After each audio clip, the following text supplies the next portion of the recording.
గత కొద్ది రోజులుగా మన స్థానిక ఎంపీ కొంచెం మతి భ్రమించి ఇష్టం వచ్చినట్టు మాట్లాడుతున్నారు. వారికి ఓటమి భయం పట్టుకుంది. ఆ ఓటమి భయంతో ఆయన ఏం మాట్లాడుతున్నాడో ఆయనకే అర్థం కావట్లేదు. కొంతమంది పిచ్చి కుక్కలని ఊర కుక్కలని ఇట్లా ఇష్టం వచ్చినట్టు మాట్లాడుతున్నారు. నిజంగా గుర్తుంచుకోనని కుక్కలకి విశ్వాసమైనా ఉంటుంది, నీకు ఆ మాత్రం విశ్వాసం కూడా లేదు. నిన్నింత వాడిని చేసిన చంద్రబాబు నాయుడు గారి మీద విశ్వాసం లేకుండా ఉన్నావు. వాటికి ఉన్న విశ్వాసత కూడా నీ దగ్గర లేదు. అంతేకాకుండా ఒకటే చెప్తున్నావు, నీకు మతి భ్రమించింది.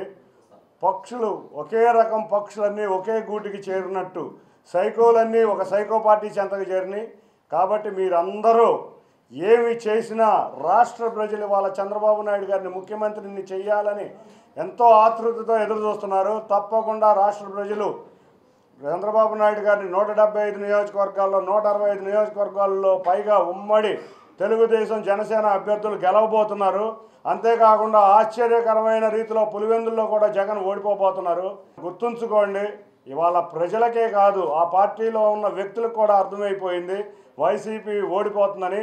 అందుకనే ఎవరికారు వేరే దారులు ఎదుర్కొంటుంటే నీకు మతి భ్రమించి నువ్వు నీ రకమైన పక్షులైన అందరూ ఒకే గూటికి చేరారు కాబట్టి నువ్వు ఇష్టం వచ్చినట్టు మాట్లాడుతున్నావు. నువ్వు గుర్తుంచుకో, నువ్వు 3 లక్షలతో ఓడిపోతున్నావు. అందరికన్నా నీకే ముందు తెలుసు. నువ్వు అనుకున్నది నీ ద్వారా మళ్ళీ నువ్వు ఎదురుగా ఇది చేయటం నీకు అలవాటు. పోయినసారి పీఆర్పీలో కూడా చేశావు. ప్రజలు మా తెలుగుదేశం పక్షాన ఉన్నారు, ఘన విజయం సాధించబోతున్నారు. 7 నియోజకవర్గాల్లో ఇవాళ ప్రజలు తెలుగుదేశం జనసేన అభ్యర్థుల్ని ఎన్టీఆర్ జిల్లాలో గెలిపించబోతున్నారు. నీకు ప్రజాకోటలో తప్పక శాస్తి జరుగుతుంది. ఇక జీవితంలో ప్రజా జీవితంలో నువ్వు మిగలవని గట్టిగా హెచ్చరిస్తున్నాను.